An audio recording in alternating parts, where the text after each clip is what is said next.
नमस्कारम बच्चों, स्वागत है आपका एक बार फिर से इस ऑनलाइन क्लास के नए वीडियो लेक्चर में। इस वीडियो में हम लोग पढ़ेंगे वेक्टर मैथमेटिक्स के बारे में, जानेंगे वेक्टर होता क्या है, इसका क्या इस्तेमाल है और इसका एडिशन और सब्ट्रैक्शन कैसे किया जाता है।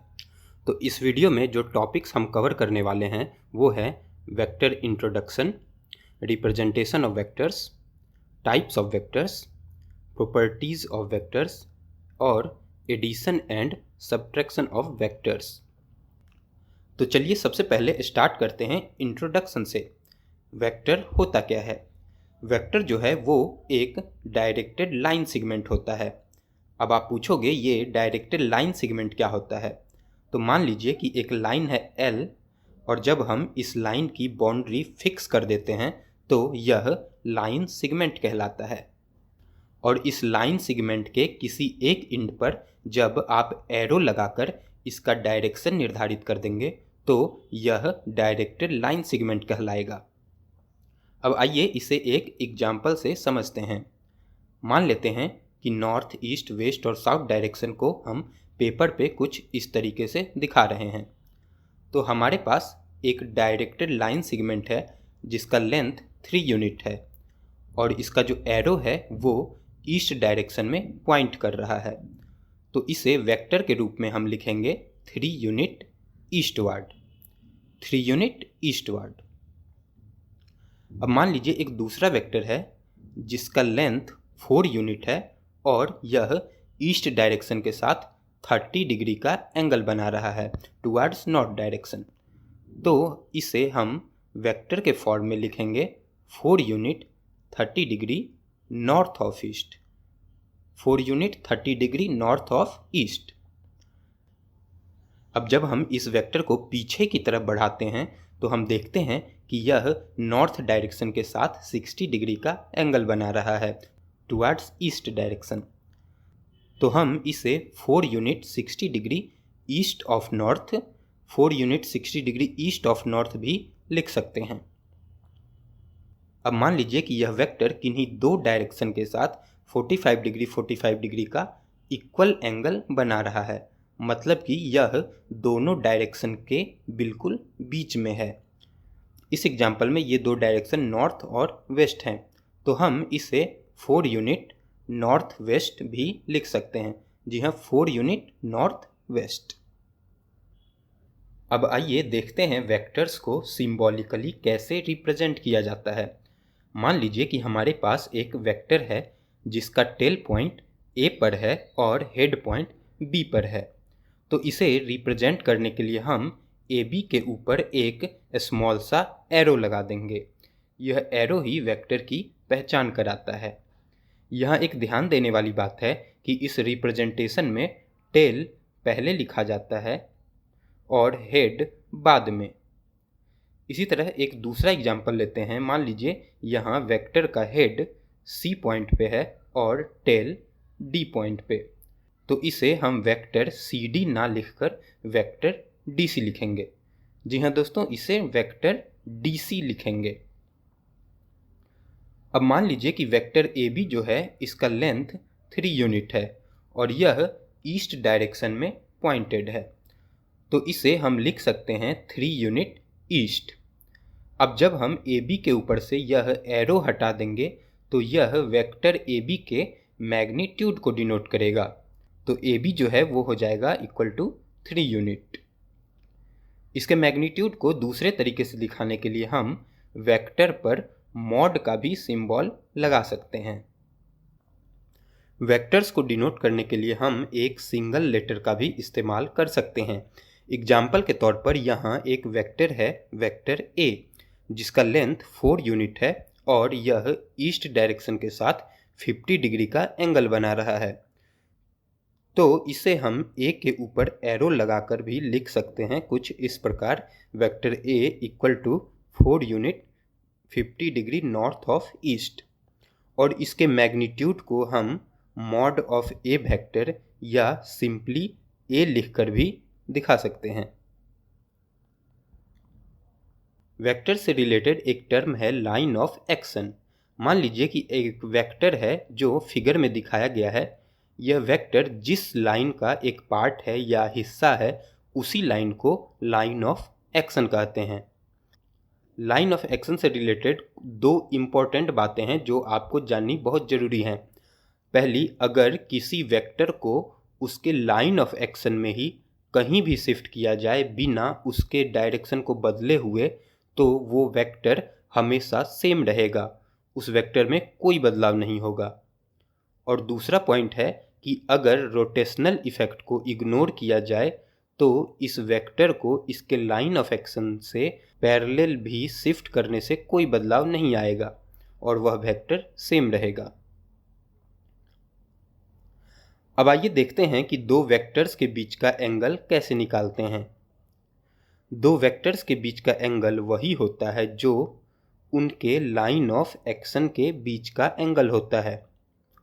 अब चूंकि जब दो लाइन इंटरसेक्ट करते हैं तो टोटल 4 एंगल बनते हैं, लेकिन हमें इन दोनों वेक्टर्स के सेंस ऑफ डायरेक्शन के बीच का ही एंगल कंसीडर करना होगा। इन दोनों लाइन के बीच का जो इंटरसेक्शन पॉइंट होता है उसे हम वर्टेक्स कहते हैं।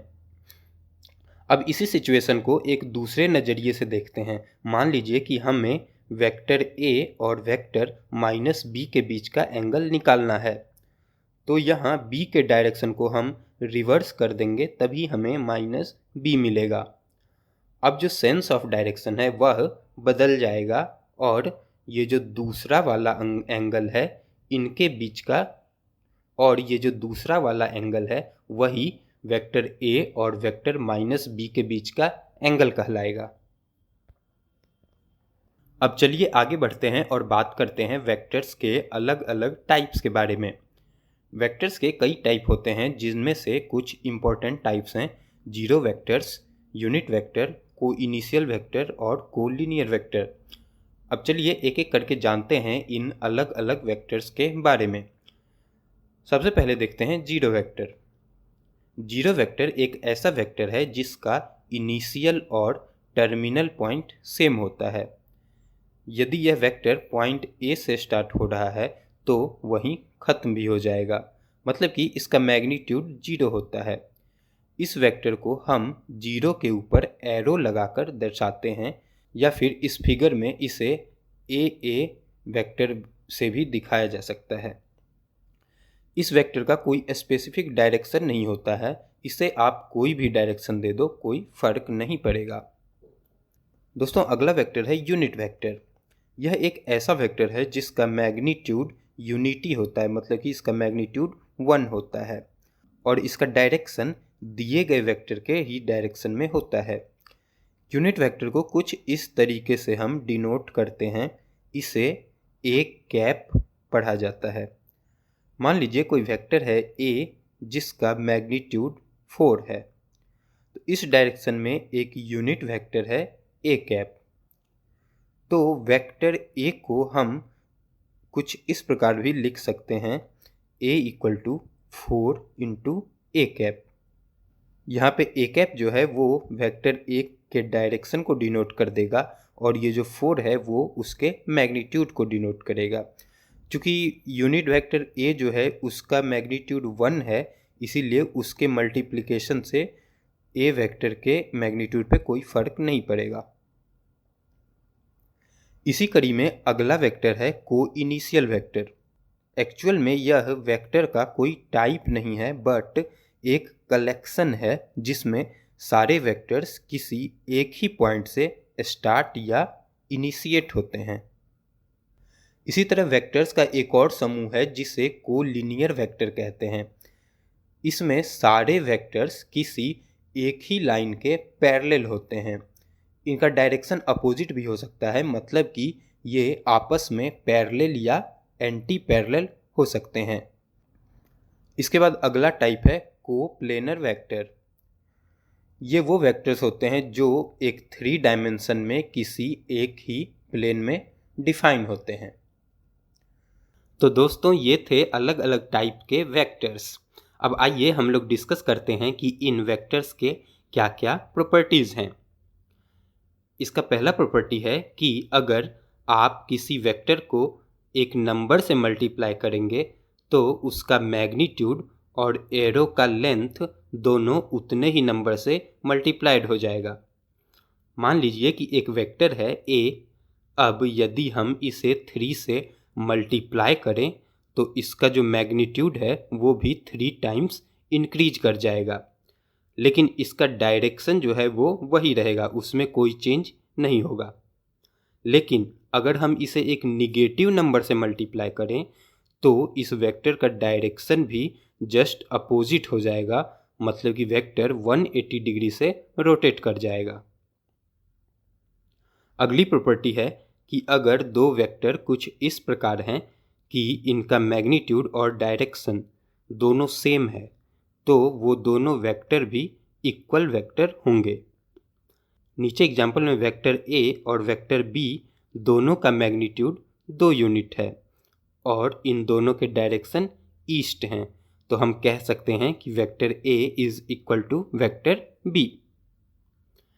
इसी तरह अगर दो वेक्टर्स के मैग्नीट्यूड सेम हैं लेकिन उनका डायरेक्शन अपोजिट है तो इसे एक दूसरे का निगेटिव वेक्टर कहेंगे। एग्जाम्पल में हम आसानी से देख सकते हैं कि दोनों वेक्टर का मैग्नीट्यूड तो 2 है, लेकिन एक वेक्टर ईस्ट डायरेक्शन में पॉइंट कर रहा है तो दूसरा वेक्टर वेस्ट डायरेक्शन में पॉइंट कर रहा है, तो हम कह सकते हैं vector a is equal to minus of vector b। अगली प्रॉपर्टी है कि वेक्टर्स के लिए इनइक्वलिटी पॉसिबल नहीं है, मतलब कि दो वेक्टर्स को कंपेयर नहीं किया जा सकता। यह नहीं बताया जा सकता कि कौन सा वेक्टर बड़ा है और कौन सा छोटा, मगर हाँ ये जरूर बताया जा सकता है कि दोनों वेक्टर के मैग्नीट्यूड में कौन सा बड़ा है और कौन छोटा। अब चलिए दोस्तों आगे बढ़ते हैं और जानते हैं कि वेक्टर्स का एडिशन और सब्ट्रैक्शन कैसे किया जाता है। बेसिकली वेक्टर्स को ऐड करने के लिए हमारे पास 3 मेथड हैं जिसे हम एक एक करके डिस्कस करेंगे। पहला मेथड है triangle law of vector addition, दूसरा मेथड है parallelogram law of vector addition और तीसरा मेथड है polygon law of vector addition. तो आइए सबसे पहले हम देखते हैं triangle law of vector addition क्या है। मान लीजिए हमारे पास दो वेक्टर हैं, वेक्टर a और वेक्टर b, और हमें इन दोनों वेक्टर्स को ऐड करना है। तो ट्रायंगल लॉ कहता है if head of one vector coincides with tail of the other vector, मतलब कि इन दोनों वेक्टर्स को हमें इस तरीके से रीपोजिशन करना है कि एक का हेड और दूसरे का टेल आपस में कोइंसाइड हो जाए। तो एक तीसरा वेक्टर जिसका टेल फर्स्ट वाले के टेल पर है और हेड सेकेंड वाले के हेड पर हो, वह इन दोनों वेक्टर्स के सम को डिनोट करेगा। इस ट्रायंगल में जो तीसरा एरो हमने ड्रॉ किया है उसका लेंथ दोनों वेक्टर्स के सम का मैग्नीट्यूड बताता है और इसका एरो हेड उसके डायरेक्शन को बताता है।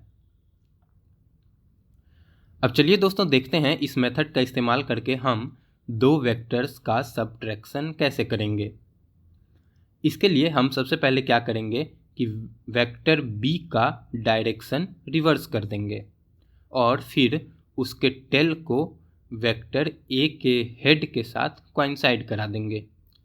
तो ये जो रिवर्स वेक्टर है इसे हम -b कह सकते हैं क्योंकि इसका डायरेक्शन b के जस्ट अपोजिट है। अब ट्रायंगल लॉ का यूज करके हम वेक्टर a और वेक्टर -b को ऐड करेंगे। तो इन दोनों को ऐड करने पे जो हमें रिजल्टेंट मिलेगा वो होगा वेक्टर a - b। अब दोस्तों चलिए आगे देखते हैं वेक्टर एडिशन का सेकेंड मेथड जो है पैरेललोग्राम लॉ। यह वेक्टर एडिशन में सबसे ज़्यादा यूज किया जाने वाला मेथड है। मान लीजिए कि हमारे पास दो वेक्टर हैं, वेक्टर a और वेक्टर b, जिन्हें ऐड करना है। इन्हें ऐड करने के लिए सबसे पहले हमें इन वेक्टर्स को इस तरीके से रीअरेंज करना होगा कि दोनों वेक्टर के टेल्स आपस में कोइंसाइड करें, और हमें इस बात का भी ध्यान रखना होगा कि इनकी लेंथ या डायरेक्शन में कोई चेंज ना आने पाए। अब इन दोनों वेक्टर्स को पैरेललोग्राम के एडजेसेंट साइड्स मानकर हम एक पैरेललोग्राम ड्रॉ कर लेंगे। तो इस पैरेललोग्राम का वह डायगोनल जो इन वेक्टर्स के कॉमन टेल से गुजरता है वही इनका सम या रिजल्टेंट वेक्टर होगा। इस रिजल्टेंट वेक्टर का जो टेल है वो दोनों वेक्टर के कॉमन टेल पर होगा और इसका हेड अपोजिट वर्टेक्स पर होगा। और इस पैरेललोग्राम का जो दूसरा डायगोनल है जिसका टेल वेक्टर बी के हेड पर है और हेड वेक्टर ए के हेड पर है, वो इन दोनों वेक्टर्स के सबट्रैक्शन को डिनोट करेगा।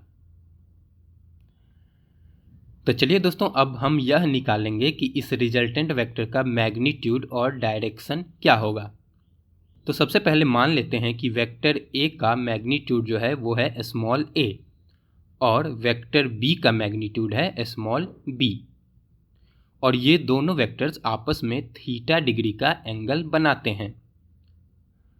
तो सबसे पहले हम इस पैरेललोग्राम में कुछ एक्सटेंशन लाइंस इस तरीके से ड्रॉ कर लेंगे और कुछ पॉइंट्स के नाम A, B, C, D, E letter से निर्धारित कर देंगे। अब चूंकि AD और BC जो साइड्स हैं वो आपस में पैरेलल हैं, तो ये वाला जो एंगल है यह भी थीटा होगा और पैरेललोग्राम के आमने सामने के साइड्स इक्वल होते हैं, तो BC का लेंथ जो है वो भी B हो जाएगा। अब चलिए ट्रायंगल CBE में, चूंकि यह एक राइट एंगल ट्रायंगल है तो हम लिख सकते हैं sine theta equal to CE divided by BC और CE equal to BC sine theta. अब चूंकि BC की जो वैल्यू है वो B है तो हमें यहाँ मिलेगा CE equal to B sine theta. इसे हम इक्वेशन 1 मान लेते हैं। इसी तरीके से हम BE की भी वैल्यू निकाल सकते हैं जो हो जाएगा BE equal to B cos theta, और इसे इक्वेशन 2 मान लेते हैं। अब चलिए कंसीडर करते हैं इस बड़े ट्रायंगल AEC को। यह भी एक राइट एंगल ट्रायंगल है, तो पाइथागोरस थ्योरम का यूज करके हम लिख सकते हैं AC square equal to AE square plus CE square. अब चूंकि ये जो AE है वह AB प्लस BE के बराबर है, तो हमारा इक्वेशन हो जाएगा AC square equal to AB plus BE whole square plus CE square. अब इक्वेशन 1 और इक्वेशन 2 से जब इसमें वैल्यू पुट करेंगे तो इसे सॉल्व करने पर हमें मिलेगा AC square equal to A square plus B square plus 2AB cos theta. अब दोनों तरफ स्क्वायर रूट लगाने पर हमें फाइनली AC का वैल्यू मिल जाएगा जो कि A प्लस B वेक्टर का मैग्नीट्यूड है, और यह हो जाएगा under root A square plus B square plus 2AB cos theta. अब दोस्तों मान लीजिए कि ये जो रिजल्टेंट वेक्टर है AC, यह वेक्टर A के साथ अल्फा डिग्री का एंगल बनाता है। तो ट्रायंगल AEC से हम लिख सकते हैं tan alpha equal to CE divided by AE, जो हो जाएगा tan alpha equal to CE divided by AB plus BC। अब यहाँ इक्वेशन 1 और इक्वेशन 2 से वैल्यू डालने पर हमें मिलेगा tan alpha equal to B sine theta divided by A plus B cos theta. तो दोस्तों इन्हीं दोनों फॉर्मूलों का यूज करके हम रिजल्टेंट वेक्टर का मैग्नीट्यूड और डायरेक्शन आसानी से निकाल सकते हैं। दोस्तों आज के वीडियो में बस इतना ही। उम्मीद करते हैं वीडियो पसंद आई होगी। अगर वीडियो अच्छा लगा है तो एक लाइक और शेयर जरूर करना और चैनल को सब्सक्राइब करना बिल्कुल मत भूलना। दोस्तों जल्दी मिलेंगे आपसे अगले वीडियो में, तब तक के लिए गुड बाय, धन्यवाद।